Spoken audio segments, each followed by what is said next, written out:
Le 27 janvier 2023, j'ai fait cette vidéo où je disais que j'allais passer à AMD et que c'était fini Nvidia pour moi. Ça fait maintenant 2 ans que j'ai utilisé ces 7900 XTX dans mon PC principal pour jouer et travailler.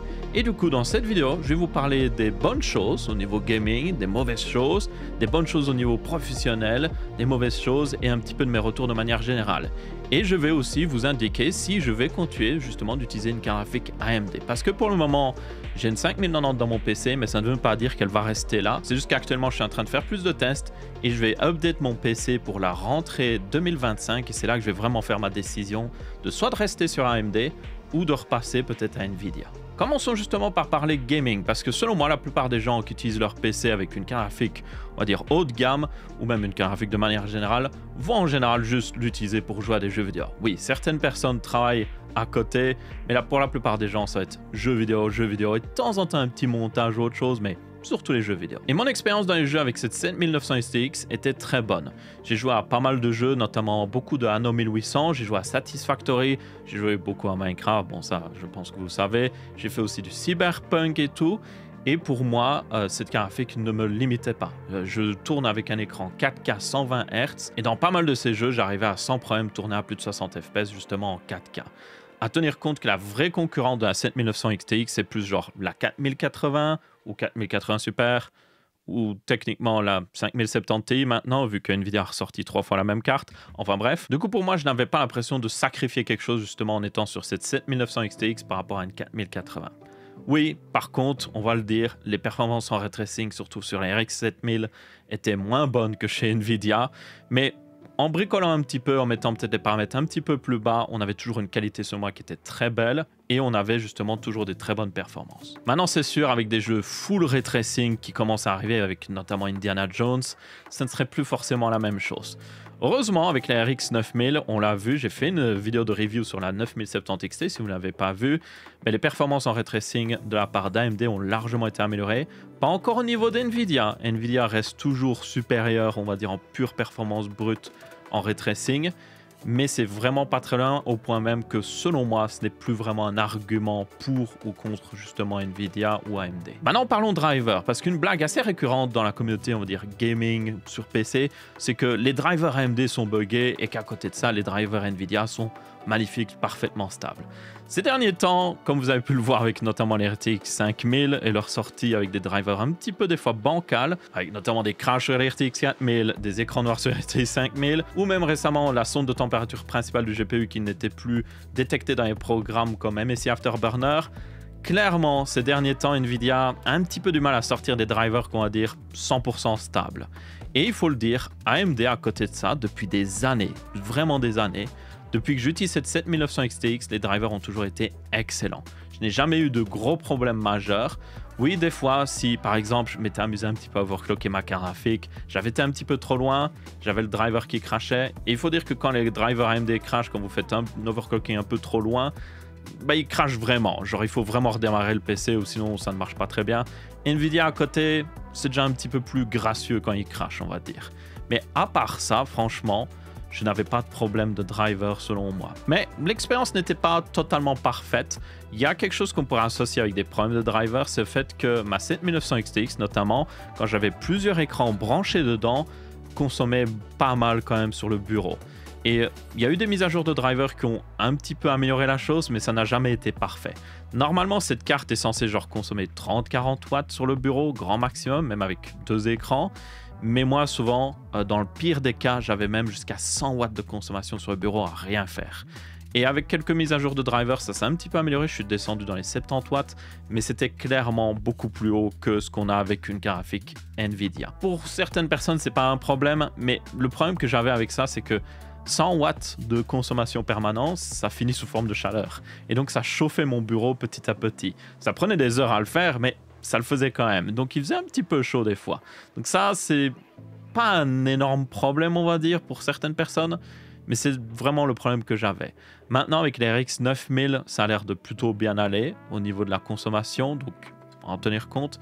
Mais pour moi, c'est l'un des points négatifs, justement, des drivers AMD ou des cartes graphiques AMD de manière générale, c'est que, oui, ils pourraient améliorer un petit peu la consommation sur le bureau et peut-être même aussi la consommation dans les jeux vidéo où des fois, elle consomme un peu plus qu'NVIDIA, même si pour beaucoup de gamers, c'est pas grave qu'une carte consomme 30-40 watts en plus si derrière il achète moins cher souvent. Maintenant, là où j'ai eu plus de problèmes, c'était au niveau utilisation professionnelle.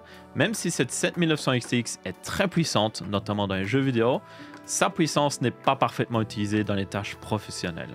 Et un des premiers points les plus importants, c'est au niveau de l'encodeur que vous avez sur cette carte. À l'heure actuelle, tous les GPU que vous avez sur le marché ont des très bons encodeurs pour encoder des vidéos, mais aussi les décoder.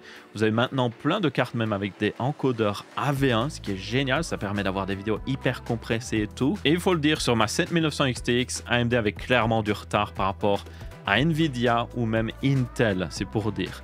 L'encodeur H264 était inutilisable. Genre la qualité n'était pas suffisamment bonne selon moi. Le H265 était déjà mieux. Et l'encodeur AV1, je ne l'ai pas trop utilisé parce qu'il était trop lourd la plupart du temps. Donc je tournais surtout en H265. Et là, encore une fois, même si c'était mieux que le H264, comparé à Nvidia ou encore une fois à Intel, la qualité n'était pas là. Je devais mettre plus de bitrate, donc les fichiers étaient plus gros comparé à justement ce que j'aurais pu faire avec une carte graphique Nvidia. C'est quelque chose qui est pas un problème pour la plupart des gens, parce que la plupart des gens ne vont pas enregistrer des vidéos ou autre chose. Mais pour moi, qui justement enregistre beaucoup de vidéos, qui fait des let's play et tout, ben, c'était un problème quand même. Et après, le problème continue aussi au niveau montage, parce que pour décoder ces fichiers qui ont été pourtant encodés avec cette carte, ben, elle avait du mal avec les fichiers H265, que pourtant elle avait encodé elle-même, et c'était assez dommage. Alors, elle arrivait à décoder, hein, j'arrivais à éditer mes vidéos et tout, mais l'expérience n'était pas aussi bonne que même des fois que quand j'utilise par exemple un Mac avec une des nouvelles puces M1, M2, M3, M4, peu importe, ou justement quand j'utilisais une carte graphique Nvidia. À côté de ça, bon ça dépend un petit peu des personnes, mais d'autres programmes professionnels des fois ne supportent pas très bien les cartes graphiques AMD parce que bien souvent ces programmes ont été conçus pour utiliser CUDA, qui sont ici évidemment des instructions faites pour Nvidia parce que c'est Nvidia qui les a fait, et donc ça semble logique, les cartes graphiques AMD dans ce genre de programme ont énormément de mal. Il existe bien des projets pour arriver à faire tourner des instructions CUDA sur une carte graphique AMD, mais c'est un petit peu du bricolage. Et forcément, Nvidia n'est pas très fan de ce genre de technique. Mais le truc là, c'est que, est-ce que c'est vraiment un problème d'AMD ou plus un problème de l'industrie qui, pendant des années, vu que Nvidia domine, a commencé à juste supporter Nvidia, au point même d'utiliser des technologies propriétaires Nvidia, ce qui fait que AMD est un petit peu laissé en arrière-plan. Ça, c'est à vous de voir, mais en attendant, si vous utilisez votre PC pour une utilisation professionnelle, vérifiez bien si vous comptez passer une carte graphique AMD, notamment une des nouvelles RX 9000, vérifiez bien que votre programme supporte pleinement ces cartes et que voilà, le niveau de performance est acceptable et est bon. C'est quelque chose qui est très important et ça peut varier énormément d'un programme à l'autre. Par exemple, Blender, ça marche quand même plutôt bien. DaVinci Resolve, ça va encore, même s'il avait, comme j'ai dit, un peu du mal à décoder ses propres vidéos. Ça a été amélioré sur les RX 9000. J'ai pas encore fait beaucoup de tests, mais l'encodeur-décodeur sur les RX 9000 est meilleur, il faut le savoir. Mais ouais, ça va varier un petit peu d'un programme à l'autre. Donc, si vous utilisez vraiment votre PC de manière professionnelle, je parle pas de vous jouez à des jeux vidéo et puis de temps en temps vous faites un montage. Je parle vraiment de quelqu'un qui fait des montages tous les jours, qui gagne sa vie grâce à ça, ou qui fait des rendus 3D, de la retouche photo. Regardez les performances de ces cartes graphiques AMD dans le logiciel que vous utilisez. Et après ça, vous pouvez vous décider. Maintenant, après 2 ans d'utilisation d'une carte graphique AMD, est-ce que je vais repasser justement chez AMD pour ma future config ou est-ce que je vais juste continuer d'utiliser une carte graphique Nvidia comme j'ai fait des tests récemment? Eh bien là, la question est un petit peu difficile selon moi. C'est pas que l'expérience est mauvaise chez AMD, loin de là, comme je l'ai dit, dans les jeux vidéo c'est très bon, c'est juste qu'il faudrait que je fasse plus de tests au niveau professionnel avec la RX 9000. Est-ce que la 9070 XT arrive à faire mieux que cette 7900 XTX pour l'encodage, décodage et surtout dans DaVinci Resolve? C'est le plus important pour moi. Et puis le deuxième débat, c'est au niveau du fait que techniquement AMD a abandonné le marché haut de gamme. La 9070 XT est la meilleure carte actuellement qu'ils ont fait et c'est considéré comme une carte graphique milieu de gamme qui concurrence la 5070 Ti. Elle ne concurrence pas techniquement, selon en tout cas AMD, la 5080 ou même la 5090. Et donc, pour moi, c'est un peu une situation bizarre parce que mon PC, c'est mon outil de travail. Avoir les meilleurs composants possibles, c'est important pour moi. C'est littéralement la seule chose que je peux faire pour améliorer pleinement mon expérience dans les jeux vidéo ou même pour travailler de manière générale.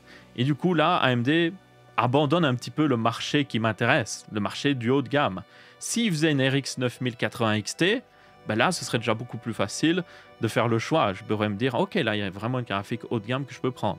Mais là, je me retrouve dans une situation où littéralement, je suis en mode, ok, est-ce que je sacrifie des performances pour passer justement chez AMD, ou est-ce que je reste avec Nvidia et derrière, je sacrifie un petit peu mon humanité en quelque sorte, parce que évidemment, je ne suis pas un grand fan de ce que fait Nvidia ces derniers temps. Une chose est sûre, ça va être quelque chose que je vais débattre pas mal. Je pense réellement que la sortie des RX 9060, notamment, va peut-être m'aider à choisir justement la carte que je vais avoir, parce que, pas que je vais en acheter une, c'est juste que j'ai envie de voir ce que fait AMD au niveau des RX 9060. Est-ce qu'ils respectent les gamers et qu'ils offrent à leurs clients quelque chose d'hyper intéressant, ou est-ce qu'ils font comme Nvidia et ils font une RX 9060 XT à 400 € avec 8 Go de VRAM?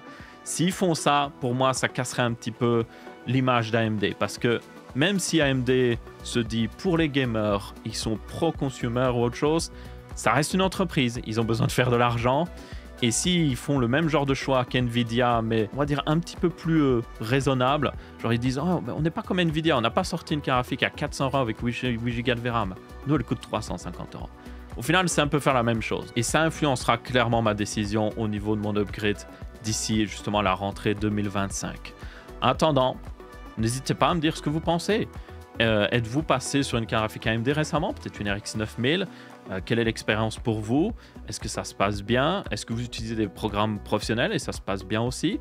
Utilisez-vous l'encodeur justement de RX 9000? Ça, je serais très intéressé de le savoir. Et comptez-vous peut-être passer une carte graphique AMD pour votre future carte graphique? Si vous êtes encore en train de réfléchir, n'hésitez pas à me dire. Et aussi, du coup, n'hésitez pas à me dire ce que vous pensez de ce que je devrais faire, tout simplement. Je suis encore assez partagé, comme je le dis, parce que d'un côté, je veux quand même avoir un PC ultra puissant, mais d'un autre côté, j'aimerais quand même avoir des pièces de marque qui respectent leurs consommateurs. Ce qui n'est pas le cas forcément d'NVIDIA ces derniers temps. On va être très honnête là-dessus. Les cartes graphiques ont des problèmes de driver. Il y a des problèmes physiques sur les cartes avec toujours ce connecteur 12 pins. Nous avons le fait qu'ils mettent une quantité de VRAM misérable parce qu'ils sont hyper radins sans aucune raison à part juste faire plus de profit et plus d'argent sous l'excuse de « Ah, mais ça permet d'avoir des cartes moins chères », mais est-ce vraiment le cas? Donc ma foi, merci à tous d'avoir regardé. Si vous comptez passer une carte graphique AMD, j'espère que cette vidéo vous montre que clairement, AMD a fait énormément de chemin. Leurs drivers sont excellents. Ils ont des très bonnes performances dans les jeux vidéo, notamment sur les RX 9070 et 9070 XT. Et c'est un très bon choix justement si vous voulez faire une nouvelle config. Maintenant, j'attends un petit peu AMD au tournant avec les RX 9060 juste pour voir ce qu'ils vont faire.